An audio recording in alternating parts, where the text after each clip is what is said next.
What's up, everybody? Welcome to another edition of C.A.P. This is your boy, Big J.D, and we're going to do what? We're going to cultivate. This is your girl, Erica, and we are going to accumulate and together we're going to to prosper. It's been a moment since we've been back in the booth. I'm glad to be back. Took a little break in July, but we're back in here today. How you feeling? I'm feeling great, man. I'm feeling great. It is good to be back. I missed it. I miss it. Likewise. So let's go ahead and get into what the buzz is. The first buzz topic is the Memphis DA, Stephen Mulroy, has dropped 30 cases of those 5 police officers that were convicted of second-degree murder of Tyree Nichols back in January. What's your thought on that? I saw that, and that was very interesting. That was very interesting to me because here it is, you have these police officers, and what they did was horrific to Tyree Nichols. May he rest in peace. But it's like you've dropped 30 cases, and they said it keeps growing. The number keeps growing. It's like different things that these people have done, but especially they had a special thing on there that they said, especially if it was excruciating force. You know, they put so much force and so much pain to Tyree Nichols.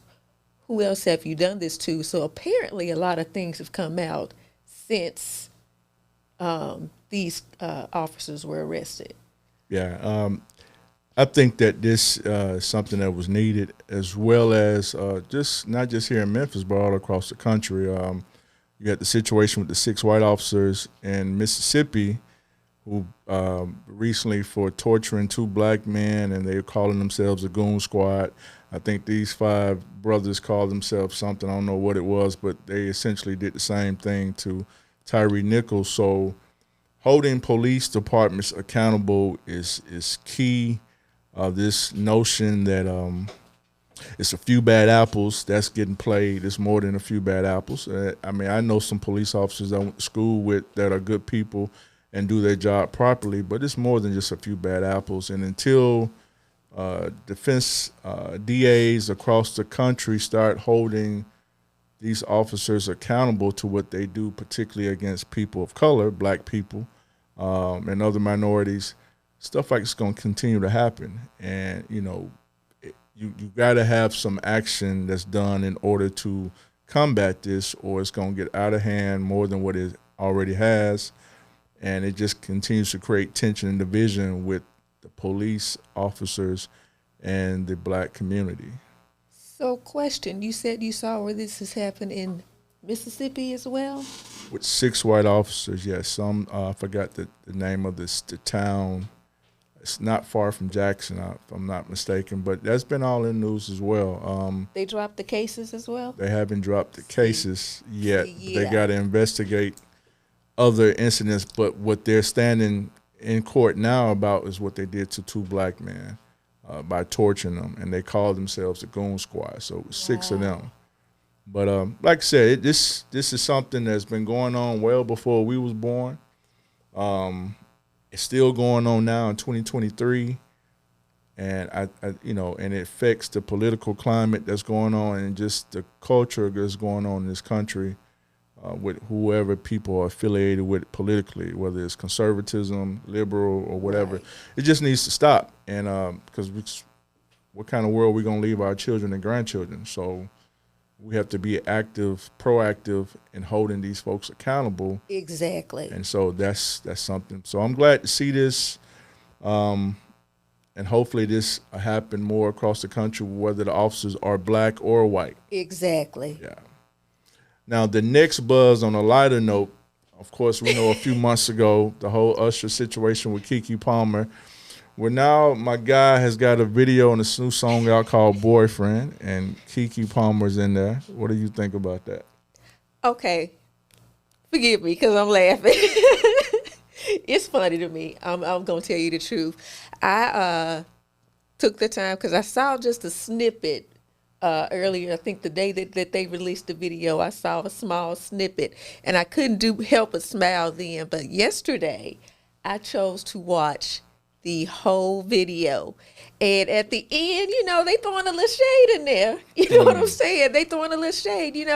Kiki is like looking at the phone and everything. And she was like, oh, man, I can't believe I missed the show. And then she looked at the camera and winked, and she's like, I'm a mother after all. I'm like, okay, there's a little shade there. It's a little shade. Yeah, it's hilarious. I think that from my understanding, the song was already produced before this whole scenario happened. They just, marketing genius just took a chance on, using this situation to promote it, which was smart. I would not be mad at Usher for how he's used this to his advantage. Kiki, I know people have different opinions on the situation with her child's father or whatnot. It is what it is. They're no longer together. From my understanding in the news, they're saying he's looking at trying to get full custody of his son and child support. If that is true, to each his own opinion, but I think that they should just co-parent, and if they decide, since they decide to go their separate ways, do that. But I mean, you're gonna have people who take stances on her side. You got people taking stances on his side. But the biggest thing is how they raise their son. That's most when it's all said and done. But I still think that if he maybe should have addressed her in private instead of publicly on Twitter. But that was his decision, and the backlash came, and here we are. So, but like I said, the video is reminiscent of one of my songs by Usher I like called "You Don't Have to Call." They did that whole type of feel to it. So it was cool, and then her shade at the end just that was the cherry on top, I guess. So. Yes, it was hilarious to me. I was like, okay. But let me say, the video was a good video too. Yeah. I enjoyed the video. The dancing and all, they worked pretty well together. Looked good together. Listen, you guys, as we said, it has been a while, and I am so happy to be here to be able to introduce our guests for today. I don't mind saying that I first came to know this young man 5 years ago. And 5 years ago yesterday, he was one of my first speakers at Manifest Conference as I launched my business, Ephesians 6 Productions. Happy anniversary to me. He has a bachelor's in Christian ministry, a master's in Christian ministry from Memphis Theological Seminary. He is a preacher. He is an entrepreneur. He is the founder of Empowering Services, a youth mentoring group. He is the author of Dream Big, Think Big, Act Big. I have that book myself. I went to the book signing the week after my conference. Wonderful book. You guys need to make sure you get it. He is married to my friend and former classmate, Monica Broom, and they have 3 beautiful children. He is also the author of the hashtag Y'all Ain't Praying. And when you see him, look at the shirt. That's all I'm saying. You guys, we welcome Christopher Broom this morning. All right. Thank you for having me. We're glad to have you here. Glad to have you here, man. Yes. Tell us a little bit about yourself, Chris. Basically, you named it all, so I won't repeat it. You look good on paper.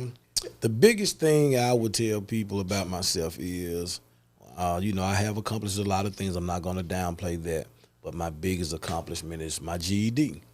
So that is something I always tell people. I don't downplay that. GED, father, pastor, husband, regular dude who likes to have fun. That's it. That's all I do. Without your food, don't want your food to touch. Yeah. See, I don't see how people eat macaroni and candied yams and cranberry sauce and dressing and all of it smashed together on one plate. The devil got a hold of some of y'all. God said, "Be ye separated." put the macaroni in one spot, Put the chicken on another plate. It don't need to touch nothing. Anything. Whoa. Okay. Everything needs to be separated. But then, people say, well, it go down the same spot. I don't care. They don't need to go at the same time. Hey, our viewers, if it's any indication, we're going to have some fun today, okay? We are going to have some fun. I want to get right into it, Chris. We have already said you have, you have a massive resume. Wonderful. I want to be like you when I grow up, and I'm older. So let me ask you, what would you say, because you are, as we have said, preacher, entrepreneur, you're a speaker. What would you say to someone who was trying to get into this speaking arena? I would say the first thing I would say is make sure you be authentic. There's a lot of speakers out there. A lot. One of the reasons why I shunned being a preacher was my complaint was, well, God, you got enough preachers. I don't hoop. I don't holler. Right. I don't climb on benches. I don't change my voice when I preach. I'm like, you got enough of that. I'm not against it, but you got enough of that. I don't do that. Everybody want to not have the same message, but it's like they're gearing towards the same style. Mm-hmm. I'm like, I'm good with that. I don't have it, and I'm good. And as the years went by, I felt the call of God saying, that's why I'm calling you, is because if you do it, if you accept the call, you will be authentic. Not saying they're not authentic, because they are. They're just authentic in their own way. Right. And I felt like if I was going to be a preacher, I had to be that, what other people were, the hooping, the hollering, the climbing on benches, and the showcase, and blah, blah, blah. And God was telling me, that's why I'm calling you, is so that you can be authentic in your way. Everybody's not a hooper. Everybody's not a hollerer. Everybody's not a shouter. Some people want to sit down and be taught. Some people want to sit down and both enjoy a message and laugh, a story here and there. Some people want to hear a personal testimony of what I've done for them with biblical principles. Right. And as the years went by, I began to accept myself and accept my story and accept my testimony. That's the first thing. You have to be authentic, because there's too many speakers. There's a lot of people. Just be authentic. Once you start there, everything else will begin to unfold. That makes perfect sense, man. Definitely that. What I wanted to ask you was, what made you decide to pivot as a motivational speaker to becoming a pastor? Because I know you always hear the saying, I was called to pastor, which I don't never question anybody's calling on their life, but I just wanted to know, that what made you decide to pivot that way? So actually, mine was the opposite. I actually hate the term motivational speaker. I hate it. I only use it, or started using it, when I started going to the schools to speak. Yeah. So I actually pivoted from being a preacher to a motivational speaker, because what happened was when I first started preaching, I wasn't getting enough pulpit opportunities. And I'm like, God, I know there's more purpose to me than waiting on somebody to tell me when I can preach. And it was over the years, God was like, look, son, the pulpit is not the only place you can get a message out. Get your butt out there and speak to these kids. Get your butt out there and speak to these parents. Get your butt out there and speak to folks at a park, in the community. I mean, it just clicked. And I'm like, okay, cool. I started going to schools. Hey, I'll speak for free. I'll do this for free. And before I knew it, I started using the term motivational speaker, because most schools, while they'll call you a preacher, you can't go in talking about Jesus Christ coming to save you in a school system, right? So what I had to do was say, well, I'm a motivational speaker, just so when schools would introduce me, or people would introduce me at like more broader events, they wouldn't be so captured by the word preacher, where they think I'm coming to preach like a pastor or a church kind of thing. So I just started using motivational speaker, but I actually hate the term, to be honest with you. But that's what the pivot came from, preacher to motivational speaker, so that I could broaden my range of crowds that I spoke to. But make no mistake about it, when I do stand before those kids, I'm preaching to them, period. You know what I'm saying? I just don't call it preaching. It's more so motivational speaking is what we call it. But me, I'm preaching to them. You know what I'm saying? It's just as much good as a gospel to them as I am in a church. It's just I'm not in a church. Yeah. And so to make it more acceptable in the corporate world or the school or educational world, I just called it motivational speaking. Makes sense. It does. I actually saw a video just yesterday of when you were talking to the kids, and it was like literally like about 4 years ago. Mm-hmm. And I was like, wow, he preaching to these kids, all right. Mm-hmm. And then now you're actually like a pastor of a church, and it's like, I'm like, I wouldn't mind going one day, because I'm pretty sure it's still the same concept. Like you're in there and you're a pastor of an actual church now and everything, but I'm pretty sure you're able to use the same concept, because just as you said, it's not you wanting to go out there and just, you know, you want to have your own style, and you want to be Chris, not give them what everybody else is looking for. So I'm pretty sure it's still not the hollering or. But listen, in all these years of you speaking and the empowering services and everything, what would you say has been? Because anybody who knows me knows I'm the detour chick. So it's always going to be a question in there about detours somewhere. So what has been your most challenging detour along this journey? Oh, wow. That's a good question. I think the most challenging detour it's been two things. One, making sure I stay consistent in being authentic while yet growing as I continue to do the work. Okay. That's the challenge, right? Is keep being yourself no matter what space you navigate yourself in, but yet growing while you're yet navigating these spaces, right? So how can I be a pastor and still be Chris? How can I be on Facebook and still be Chris? How can I be on Instagram and still be Chris? How can I be in a school and still be Chris? How can I be in a business meeting and still be Chris? How can I operate my business and still be Chris? How can I be a father and still be Chris? How can I be a husband and still be Chris? How can I be a son, a brother, a nephew, an uncle and still be myself, but yet still grow to the point to where, okay, I'm not the same husband I was 10 years ago. I'm not the same pastor I was last year. I'm not the same type of preacher I was last year. So that's the biggest challenge, making sure you stay authentic in every space you navigate. I know people that one way at school, one way at the gym, one way on Facebook, one way in private, one way at a party. I can put this version of Chris Broom no matter where I am. No matter where you go, I'm the same. Or no matter where I go, I'm the same person. I navigate every space as myself. That's the biggest challenge.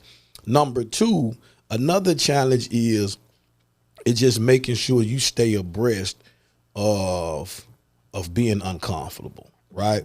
So we say that because it sounds cute, right? But then we navigate comfortable spaces and we stay there, right? And so oftentimes God will push you into an uncomfortable zone. And so what happened for me was I got comfortable, like I told you earlier before we got on air. It was more so I got comfortable with the schools. I was getting my contracts. But in 2018, God pushed me to be sick. And I credit God to that because I really did get comfortable and God had to lay me down. I had what you call an appendicitis, and that ruptured, almost took me out. What was supposed to be a 2-day surgery turned into me being in the hospital for 2 weeks. Literally, I almost died from that. And then in 2020, I almost died from COVID. Those two biggest challenges was, can you still believe what God has showed you when the evidence does not match the vision? Say that again. Can you still believe what God has showed you when the evidence does not match the vision? God showed me that I would be, and I'm not running, what God showed you and it ain't gonna happen. I'm just saying, I didn't ask God to see this, right? God showed me I would be traveling the world speaking, that I would be speaking to young folks, traveling the world speaking, teaching at universities, blah, blah, blah. And when I was in the hospital, that's one of the things, along with my kids and my family, that's one of the things that kept me breathing. Was I said, God, if I die now, that makes you a liar. See, we're scared to talk to God like that. Wow. If I die now, you're a liar. Because I said, because you showed me X, Y, and Z, and I hadn't seen it yet. I've seen only A, B, C. I ain't made it to X, Y, and Z yet. So if I die at D and E, then you're a liar. You know that ain't true. And you know that ain't true, right? But when you bold enough and you know your purpose and you know your calling, then when those challenging moments come, you can hold God accountable. And yeah.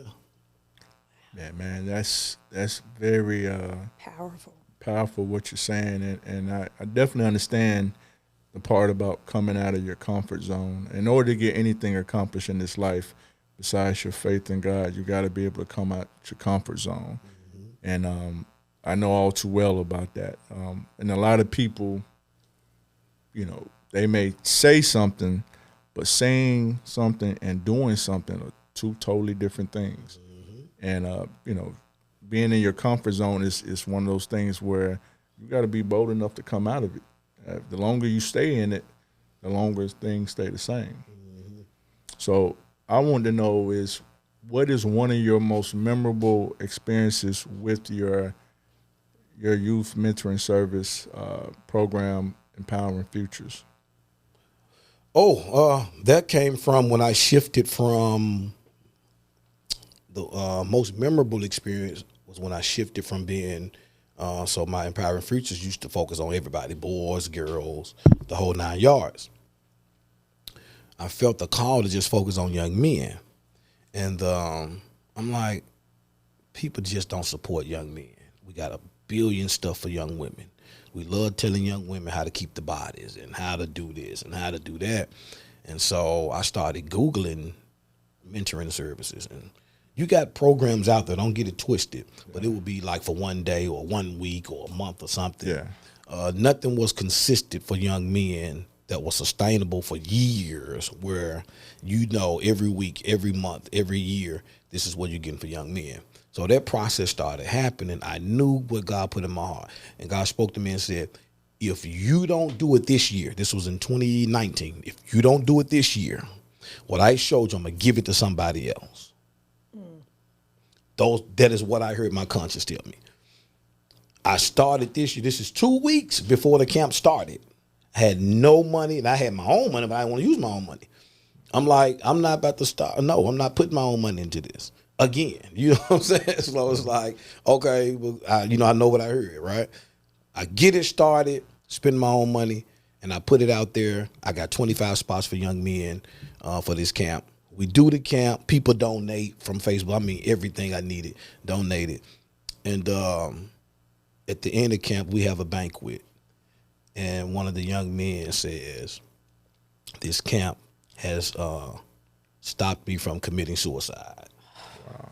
That is, and I had told my wife, look, I ain't gonna bust out in tears with this banquet if somebody say something like this. And when that little boy said that, it was an ugly cry.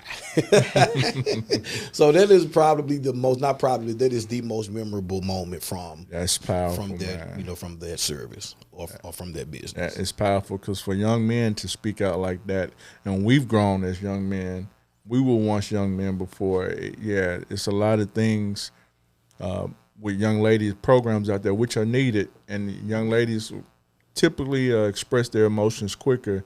But young guys, a lot of times we grow up being told, not do this, whatever, and it's embedded in us, some of us, even as grown men, until we realize, it's okay not to be okay, So that was real powerful, man, real powerful. Wow. So, listen, we have this thing where we have some special questions that we ask as well. All right. That goes along with what we talk about: cultivate, accumulate, and prosper. Okay. C.A.P. So let's go with cultivate first. Yeah, I just want to know what was the moment in your life that caused you to cultivate your gift of speaking along with your faith to allow you to do everything that you're doing now? What was, if you can remember, maybe that singular moment or that epiphany moment that caused you to become who Chris Broom is now with everything that you do, all the hats that you wear? Got you. I can't credit one moment to that. I would be a discredit, or it would be a discredit to my journey to say, well, I had one moment, right? Yeah. But I've had several moments Yeah. that were bigger than other moments. And one of those moments where, I just wanted to find out who I was. See, I grew up in church. And when, I know everybody got their church story, went to church. Nah, bro. We were there all day. My sister and I was just talking about this to my mama. We were at church from 8 in the morning on Sunday until 10 at night. And when I tell you we were there, did not leave the building for 14 hours. Oh, wow. On Sunday. We didn't leave the building. We got to church at 8, Sunday school at 9. Sunday school from 9 to 11, worship from 11 to 2:30. 2:30, we went back in the back to eat from 3 to 7. From 7 to 7:30, we getting ready for night service, 7:30 to 10:30. Didn't leave the building. We did this for years. I'm getting to a point, right? So we do all of that. And as you grow up, and then I'm not even talking about Monday revival, Wednesday Bible study, Friday Bible study, Saturday choir rehearsal, because I was a drummer as well. Yeah. So, I had to be at choir rehearsals and all this kind of stuff. And it all wasn't bad. What I'm saying is when you grow up like that, your identity becomes one thing. Yeah. So to me, I didn't know too much about, I knew about rappers, but I didn't know, much about football because we was at church on Sunday. Football comes on Sunday. And as you get older, you say, man, all I know is church. I'm a church freak or a church nerd, and most people think that's cool. I didn't think that was cool. Yeah. I just thought I was so sheltered from what the world offers. Yeah. And I said, God, I want to be more of myself. Who am I outside of church? Who am I? So I just went on a deep spiritual journey. Like I would tell myself, if my pastor died right now, would I even believe in God? So come to find out, I was serving my pastor. I wasn't even serving God. I was worshiping my bishop. I didn't worship God. I was worshiping him. Everything I did was to please him. So as I started speaking, I had to change language, right? If they got rid of all the Bibles, would you still know the word? Most people afraid to talk like that. So I started doing Bible studies with no Bible. Wow. You got to be able to talk it. You are the Bible. You are the word. You are a representative. You are the disciple. They got rid of all the books. Do you still know God?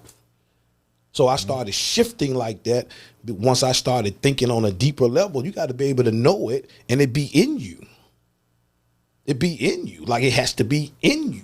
You know what I'm saying? So that's what caused the shift. And I hope I'm answering the question, but that's what caused the shift with the speaking, right? You got to be able to shift, right? You got to be able to shift in any space. I can talk to an atheist and not send him to hell. I can talk to a Buddhist and not send him to hell because I can't send him no way. So why'd I even try to attempt to do it? He's still a human being. He's still a brother. He's still a friend. You know what I'm saying? Right. I can go in any space. LGBTQIA plus community. So what? We can disagree with it all we want. But can you talk to them? They're still humans. Yeah. Still people. Right? Yeah. I can go, I can talk to a Muslim. So I started broadening my language, right? And that came when I started navigating spaces outside of church. And my speaking got broader. And then, another instance was, another moment, I do surveys after I speak too. And one of the kids told me, look, Mr. Broom, you use too much sports analogies. We don't know nothing about no sports. Just like, okay, I got you. I went back to the drawing board. So one, I started getting outside the church more, out the walls, right? Yeah. And two, I started being more open to criticism. And this, I started navigating those spaces, man. That's definitely a key, is being open to criticism, constructive. If it's, and this is my opinion, if it's regular criticism that happens, But then you can't let that affect you. But constructive criticism, you should embrace it, even if you don't like hearing it, because it's constructive. It's the operative word, not destructive.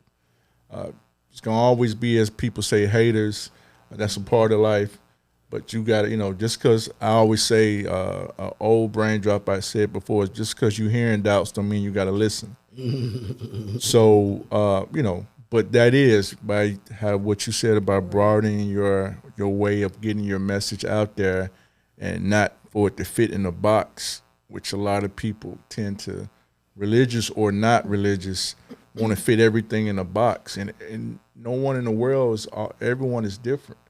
Right. But, and to love God is to love people, Exactly. even when you don't necessarily agree with their lifestyle or their opinion, but can you still be respectful? And a lot of people have lost that today, and that's what turned a lot of people off from the church, along with other things. But I tell people, when people say that about the church, I'm like, well, the church is just like any other place, just like a hospital, man. People go in there with a whole gamut of issues. So don't let that be the reason you don't seek a better way of life or seek God. But, people are going to be entitled to their opinion. I try not to sway either way. I know where I stand on. Right. But as long as you're respectful, we good. Once you get disrespectful, then I'll remove myself from around you, because your opinion is what it is. It's your opinion from your experiences or your outlook, but the world is so much broader. And it was very interesting to me listening to you talk just then, because everything that I did was in the church. I wasn't, the daughter of a pastor or anything, but I had been in the church serving from age 6 to adulthood. Everything that I did was in the church. I was trying to please people in the church, and I knew nothing outside. But I'm like, I keep seeing that God wants me speaking. God wants me doing more. It has been said to me, I'm not going to get that here. I'm not going to be able to further my purpose doing it all here. So I went outside. I got the degree in social services. I got the degree in leadership. I started doing more things in the community, helping with Heal the Hood Foundation, speaking to kids in the schools. Wasn't getting paid for it. Well, I was technically, because I was doing it through a job. But I started doing these things more, and I started seeing, you know what? I'm able to reach more people this way. It's people. God didn't have me to reach these people that's in the church. I enjoyed doing it. There's nothing wrong with that. I don't fault anybody for that. But I didn't really start existing and start the journey to a purpose until I got outside of that, out of my comfort zone, away from anybody else that I knew, to the point where it's like, Erica, you got to grow up now. So it's a whole lot of growing there. I totally agree with you in that. Over the years, what would you say you have accumulated? Kind of explain to me what you mean by accumulated. So, I know you said you got your GED, and then you went even further from that. The things that you have accumulated, some accumulate wealth. Right. So part of the book, the reason why I wrote the book was, if you read, I can guarantee you this, just go to any bookstore and pull up any success book.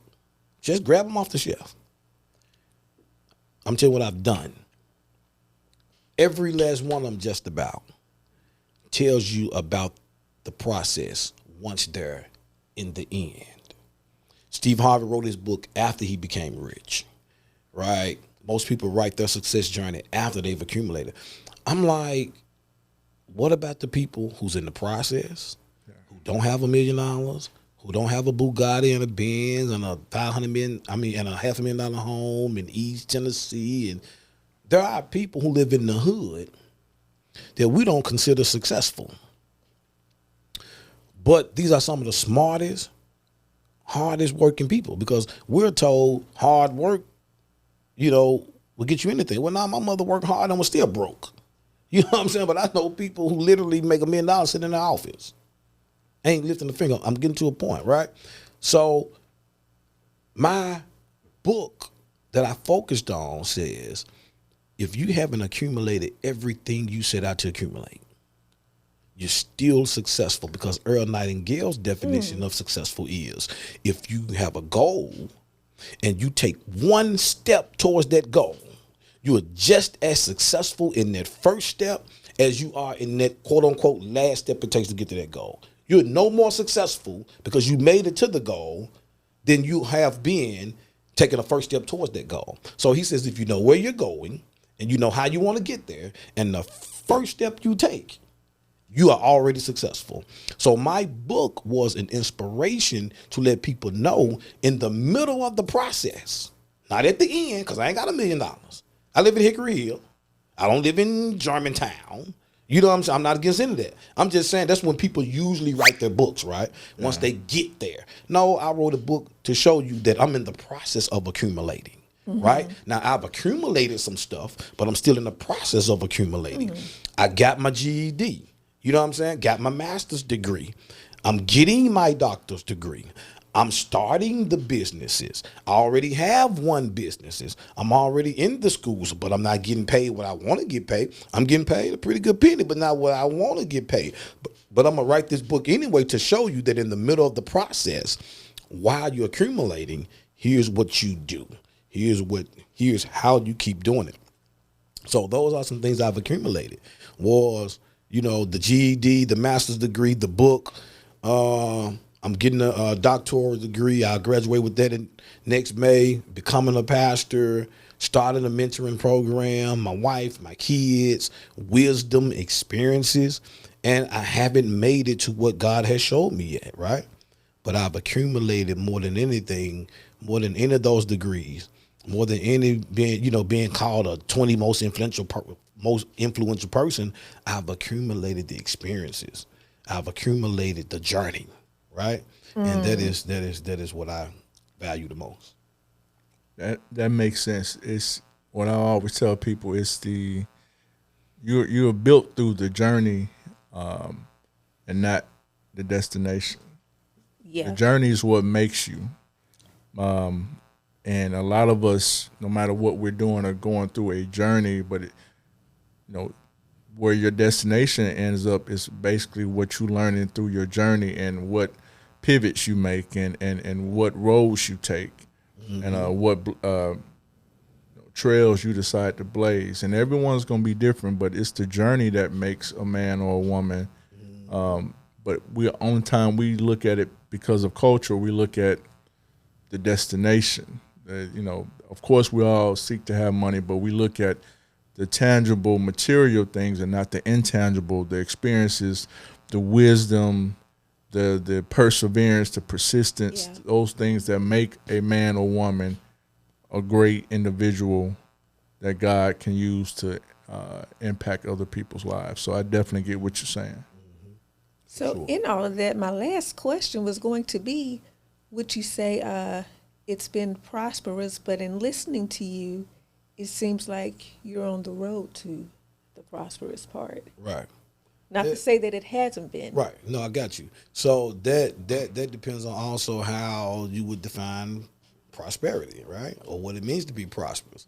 So I've no longer put my definition of prosperous just on money alone, right? Right. I've tacked it to, a whole bunch of things. I think it's Earl Nightingale as well that says, the things that has no cost to it, we don't value at all. And then the things that has cost to it, we value the most. But the things that has a cost to it has no value. And the things that has no cost to it has all the value. Wow. The air we breathe, the eyes we see with, we didn't pay for any of this, right? But we don't value it the way we value our car, our houses, and all these things. So I put prosperity on whether or not my wife and kids make it home at night. And I'm dead serious. Like, I'm praying the whole time that my wife gets home, my kids get home, I'm prosperous right there. And then I ask children all the time, would you let me cut your finger off for $10 million? They say, no, Mr. Broom. I say, man, give me your hand for $10 million, or like give me your arm for $1 billion. No, Mr. Broom. I says, well, you at least have $1 billion on your arm. You won't give me your finger for $10 million. That means you at least have a $10 million idea. If you won't give me this for $10 million, that means this has no value to, or this has more value to it than money can buy, right? So prosperity is not just the monetary things, is the activities of your limbs, the health, you know what I'm saying? So being in the hospital twice, lets me know that your health is the most prosperous thing you can have. Your mental health, your emotional health, your spiritual health, everything. Other than that, you're going to get money, you're going to lose money. You're going to get cars. You're going to lose cars. The car you got 5 years ago, you were so excited about it, you can't stand it now. The woman you had 5 years ago, you excited about her, you can't have stand her now. Same thing with dudes. You can't have stand them now, right? It's the prosperity is how you define it. Stop letting the world define what is prosperity. Exactly. My wife, my kids, and my journey. That's how I define prosperity. That's powerful, man. That's a very powerful words of wisdom you just imparted on us. For those of y'all who are watching this podcast, remember to go and subscribe on YouTube at the C.A.P podcast, as well as any questions you may have when it pertains to the Banana Peel at the C.A.P podcast 3 at gmail.com. Now we're in the segment of our show where we like to have a little fun. We call it Pick One. So I'm gonna start it off, and I'm actually, I like I said, I know we met some years ago when I was working at W.B. Du Bois Charter School, and you came and spoke to the students. That's when we first met. That was 2015. So that's been 8 years ago.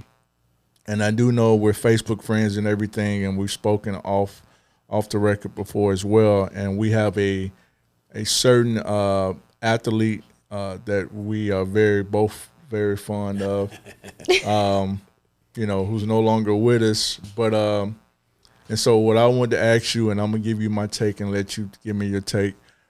Which Kobe would you say is the best?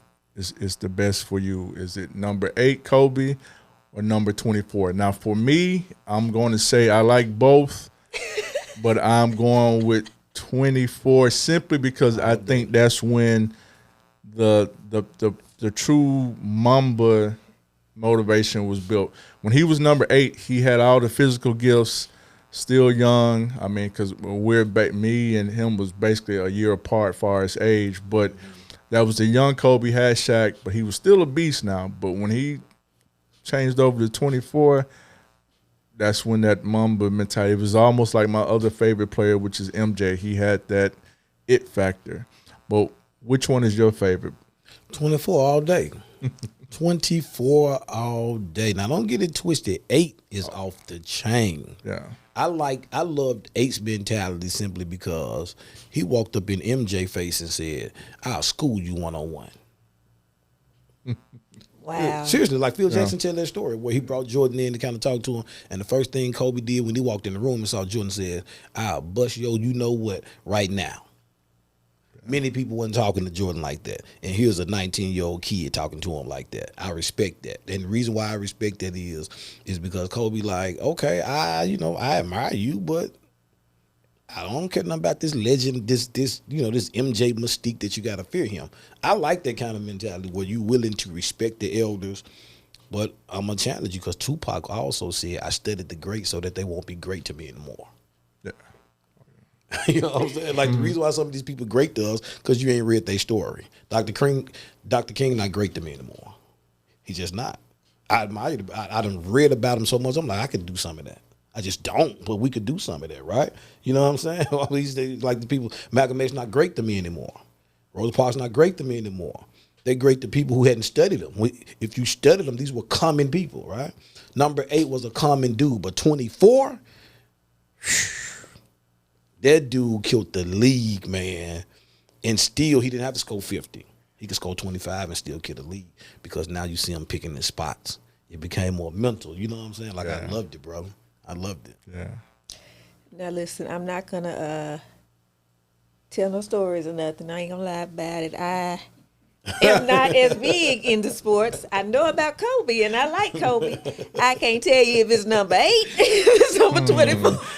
Well, since me and Jerry chose 24, you can choose number 8 then, Eric. I'll choose 24 because I listen to y'all, and 24 sounds like it would be what I say too, because it's the growth, it's that mentality. That's true. It's that mentality. So I got an answer I can give, but I just don't know about the sports like y'all. This is what happens when you this look lady right here in the middle of 2 men. You know, me and Shamel used to could balance things out. Shamel, you did this to me. You did this to me, girl. I know you watching. You did this to me. I'm just playing. Yeah. That was a good one. That was a good one. Now, me, I am really big into music and into the movies. So my pick one is going to go with movies. And I love movies where there's a message in it. I like the laugh and stuff, too. I like the action. But I love movies like Freedom Riders and Coach Carter and Lean on Me, you know, those movies, Sister Act 2, you know, something in there where you're going to have something with the kids and with the message behind it. So my pick one, Coach Carter or Lean on Me. Oh, come on. Let's Lean on Me all day. I mean, Coach Carter it's a good movie. But they used to call me Crazy Joe, now they call me Batman. It's just too many classical moments in that film. You smoke crack, don't you? Look at me, boy. Don't just smoke crack. Come on, that is too classic. Is too classical. You know, who authorized you to change the school song? It is. No, you did not. Rewritten. You rewritten now. I'm right. It's just too classical. She don't love my mama. Don't love me no more. It's just too classical. The bathroom song, or the ever popular. He don't believe in you because you can't handle your responsibilities. I'm sorry. I got you. What you got, Jerry? What you got? Because I know we give it all of them. I mean, I like both of them, no doubt. But if I had to give the edge to one, I would say Lean on Me, simply because of both of them are based off true stories, but the different colloquialisms and different things that were said in that movie, like especially the part of when he was telling old boy on the top of it, he said, "Well, you smoked that crack rock shit, ain't you? Well, go ahead and jump." You know, that one I always sticks in my mind. Go ahead, don't F around with it. Go ahead and do it. Don't jump off and do it. Yeah, so it's one of those things where, you know, when I used to talk with students, I worked in the school system, I had that type of, whether I was a teacher, coach, or I was a behavior specialist, I had that type of in your face, like, you know, I wouldn't want them to do nothing detrimental to themselves, but I would give them that tough love to show them, like, you know, say, hey, you doing this nonsense, you know the cost of this, you know the consequence of this. Oh, you gangster, right? Okay, well then do it then. No, well, and that's how Joe Clark was. He made him look like, you been on doing this? Well, go ahead, don't F around with it, go ahead and do it. And it made him stop, and he looked, and so that the bathroom scene, you know, just everything. So yeah, now Coach Carter's a good one, but Lean on Me is definitely a classic. Yeah, Coach Carter just not classic enough. It's not classic enough for me. There is no generation that has not seen Lean on Me. It is. I mean, I'm sorry. It's just, you know, my kids don't know nothing about no Coach Carter, but if they saw me watching Lean on Me again, they would be like, "Daddy, you watching that again?"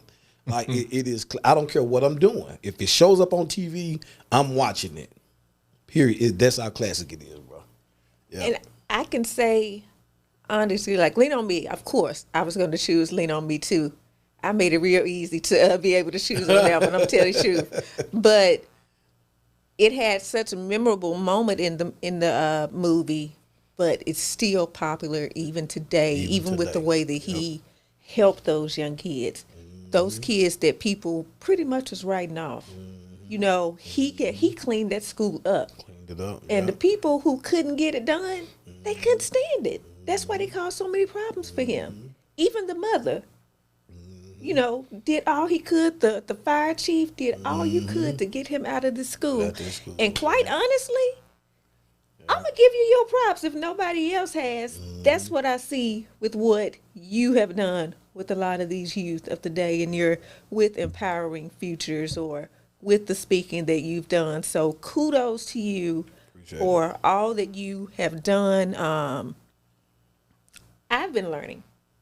I started learning in 2018 from you, just from someone saying, me saying, I would love to get into the schools or I would love to do more speaking. And someone saying, you should contact, I believe it was a friend of my mother's, Dorothy Richardson, told me I should contact Christopher Broom. And I am so glad that I did. I'm so glad to be able to witness what you have done. I'm so glad that in both situations, I witnessed through Facebook what you went through with appendicitis. I witnessed through Facebook what you went through with COVID. And to see that God brought you out of both of those things shows there's more work to be done. So thank you. Thank you for coming. Thank you for these powerful, powerful nuggets you have dropped on us today. Because in every single thing, even in the pick one, you teaching us, brother. So I appreciate you for that, and I appreciate you for coming. So now the next segment of our show is one that, you know, we give a little advice to some people who's in need of some advice. So it's the banana peel. So we fit to peel back that banana. So let's go ahead and get it started. This one says, my fiance and I have been together 2 years, but 6 months engaged. I decided one day to surprise him at work with lunch. I get there and he wasn't there. I asked one of his colleagues where he was. Jokingly, the person says he's at lunch with his work wife, Lisa. Later at home, I asked him about it. He said it was no big deal in a nonchalant demeanor. I don't like it, the situation. What should I do? This is from Raquel from Baton Rouge, Louisiana. I'm going to let you go first, Erica. What do you think about it before I give my take? Okay, so first of all, this is so common. I think there was even a play out there called The Work Husband. You know, you are married at home, but at work you have the work wife, you have the work husband, and you have this person that you're spending time with and everything, and it seems like everybody knows but you. That's not a cool feeling. I get it. I understand, you know, it's the joke behind it, but I can't say for sure that you should be concerned, because it could very well be that he's nonchalant because it's nothing to it at all. But I think that a conversation still should be had, not because you feel like he's cheating or even to accuse him of cheating, because that's when you're going to have some problems as well, because you don't know what the case is, but to let him know how you feel about that. When I've never been married, but I would think that even in a relationship, it is important to have the conversation. If it's something that's bothering you, you should have the conversation and get an understanding of where he is in the situation, but also let him understand how you feel. Not being accusing, because you don't know what the facts are. You don't know what the case is. And it could very well be nothing at all, but you don't know unless you have the conversation. All right, so let me peel back this banana. That's me from the female perspective. All right, and I definitely understand what you're saying, Erica. Okay, this is your fiance, so you know you all have been together 2 years. You've been engaged 6 months. Okay, so naturally this man is without saying that he's committed to you, because you all been together 2 years and you've been engaged now for 6 months. Obviously, you live together because you said when you made it home, you asked him about it. I get it. I know in a lot of workplaces, no matter whether it's an office, a school, a warehouse, people quote unquote have these work husbands and work wives. Um, you know, it can go too far sometimes. Sometimes Yeah. it's nothing more than just a joke. I think in this case, if he told you that it was no big deal, and you may have taken it that he said in a nonchalant way, I'm only going by what you said in your letter. Just let him know how it made you feel, so that won't build up in your mind. Because men and women think differently now. We know this. Apples and oranges. We know how this goes, and if you don't let them know how it appears, and just leave it like that, now it's gonna start festering in your mind, start thinking things. But I would just say, Raquel, it's probably nothing. But have that conversation with them, but just make sure that you lead with love and not with accusations. Because it's probably nothing more than them going to lunch, and he didn't know you was gonna surprise him at work. I get it. You know what I'm saying? He didn't know that. I'm sure if he would have known, then he probably wouldn't have went out to lunch with the coworker or whatnot. But I believe that, you know what I'm saying, just have that conversation with him. But make sure that you don't allow your emotions Exactly. to get the best of you and become accusatory, because it's probably nothing more than what he said. They just end up going out to lunch. What is your take, Chris? I'm really interested to Bruh. hear this. First of all, it's the right time to go and say it. Y'all ain't praying. There it is. First of all, who is this colleague? Let's start there. None of this is even a story. Peel back that banana. If it wasn't for this colleague.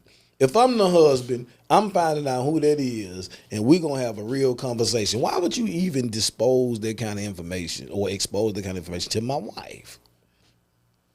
First of all, what kind of haterade is that, bruh? You ain't praying, number one. Let's start with you. Second of all, now, I'm going to go on, I try to be fair. Come on, bro. You can't have no work wife, dog. Come on, bro. That's too dangerous. Come on, bro. Come on, man. You got to go and nip that in the bud, because that's how stuff happens. You and the wife argue, and you get to work wife. That be the moment, even though it may have been innocent at first, that'll be the moment after you and the wife have a big argument that the work wife want to take it to another level. And before you know it, it's clank, clank, clank. Then ain't neither one of y'all praying at that point. You feel me? You know what I'm saying? I'm just saying. But then, come on, man, with the wife, and then thirdly, with the husband's response to the wife. She has a legit concern, right? Somebody said you got a work wife. Okay, it might be innocent, it might not. She don't know that. She doesn't know that. You know what I'm saying? So she's going to question that, rightfully so. That's fine. Your answer cannot be nonchalant. It just cannot be. You got to go and nip that in the bud. Hey, my coworker was just joking. That's how he plays like that, or she played like that. That's just how we trip. I don't know why she told you that. We just playing with it. I don't have a work wife. There's just one of the coworkers. We both got hungry. We both decided to go get some lunch. That's all it was. Hey, in fact, if you want to just really be honest, or if you want to really, find out deeper, you can come up to the job. She'll explain it to you. You know what I'm saying? It's not really only even that. He got to go deeper than just, ain't no big deal. She doesn't know that. Make her right? feel comfortable. You got to make her know it's not a big deal by explaining. You just can't say it's not a big deal. You know how many men and women done cheated that after saying it wasn't a big deal? Yeah. You know what I'm saying? It is a pretty big deal. At least to the person who is the victim in the situation, so to speak. So, colleague definitely ain't praying. He is the seed of all, I won't say the seed, but he is the culprit in all of this, bro. No, he ain't praying for sure. Or she, it could have been a woman. I don't know. You made a valid point in that, because you said that, you acknowledge it could just be the coworker even calling it that. He may not even be looking at it as that. Yep. Yep. But just from that, it's almost like instigating. You know this the fiance. You hating, bruh. Come on, man. Oh, you didn't peop- say that to my wife. People will sow discord, seeds of discord. And me being a single guy, when I used to work in the school system, I cool with people, of course, at work. And some people, you know, were either in relationships such as them, where they was engaged or married. When then folks would try to, you know, mention, like, I told my dude that, you know, that ain't nothing but Coach Davis. He like my work husband. I said, hey, don't be telling that man that. I don't need no niggatry going on at my place of employment. You so crazy. I said, no, you so crazy. I don't want to. Look, I'm not worried about anything, but I just know everybody don't take that well. You was Mr. Fix It. Yeah, you know, so you know what I'm saying. I say that don't play with those terms. Okay, I was just joking. He know. I was like, you think he may know, but he probably like, you know, want to come on, see what's looking at you with the eye. Yeah, like so. You know, I said, don't be saying that. You know, yeah, but it will happen. But this is what goes on out here, man. People, it may seem innocent, harmless, but sometimes that's exactly what it is, and at other times it's people actually really doing some R. Kelly and Mr. Biggs down low stuff. So you don't never know. You want to make sure that you know that single or not single, married or engaged, in this case, whatever the case is, that you want to just not be in that. You know, because it can go left real quick. And once it go left, it's hard to come back around right with it. I think, you know, and I agree, but I think for single people, it's a lot easier to navigate. You know what I'm saying? Because usually work husband, work wives kind of know we just playing or kind of flirting with each other. Not that I disagree with you. I agree it can go left depending on the person. But that is hard to navigate if you're married. I don't care if you're playing or not. It's very hard to navigate because I'm telling you, man, if you and your spouse have an argument and y'all had one of them, you know, can't take back arguments, and you on your way to work in that F my wife mode or F my husband mode, I don't care about, and that be the day that the co-workers got on the little dress that you like, you know, come on now, you know, I'm just saying, you know what I'm saying? Then it's like that, like all that can happen. Now, I'm speaking from experience. While she wasn't my work wife, it was a co-worker that I'm like, she looks good.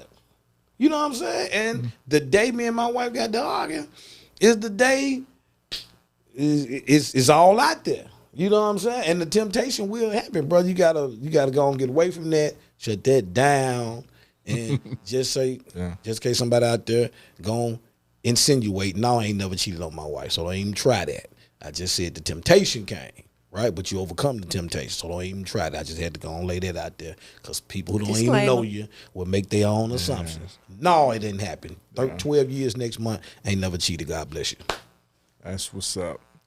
Well, you know, hey, all of that is what it is. So Raquel just had that conversation with him, and now, man, we've had a great show. Definitely glad that you came on the podcast, be our guest today, Chris. We want to give you this moment to let everybody know how to get in contact with you for any speaking engagements or any ventures or anything that you got going on here now or in the near future. Your social media handles, let our audience know, man. Have at it. Well, first of all, let me say thank y'all for having me. I've enjoyed myself. I would say anything Chris Broom related, first go to www.chrisbroomspeaks.com. The ChrisBroomSpeaks.com. chrisbroomspeaks.com. You can book me to speak. You can go to my website. You can order the book that I talked about. You can order some of these Y'all Ain't Praying shirts, did what you decide to do. You can just get an overview of the work that I do with Empowering Futures. Just all together. Anything Chris Broom related, www.chrisbroomspeaks.com. Facebook at Chris Broom. Or if you're looking for more like the pastoral side of me, you can tag me at Pastor Chris Broom. I do have a pastor page that is more geared towards just giving words, right? But my Chris Broom page, I have a little more fun on there. You can follow me at both of them. And then my Instagram is Christopher_Broom. I don't really do Twitter like that, but you can look up Christopher Broom on Twitter. I don't really do it. But other than that, website, Facebook, Instagram. Okay. Awesome.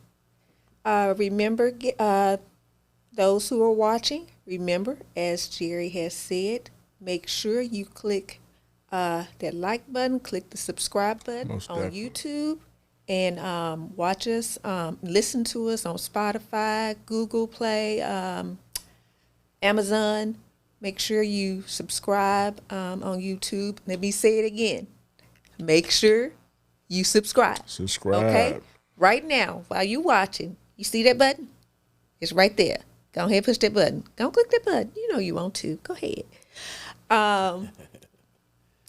Thank you again, Chris. We have thoroughly enjoyed this.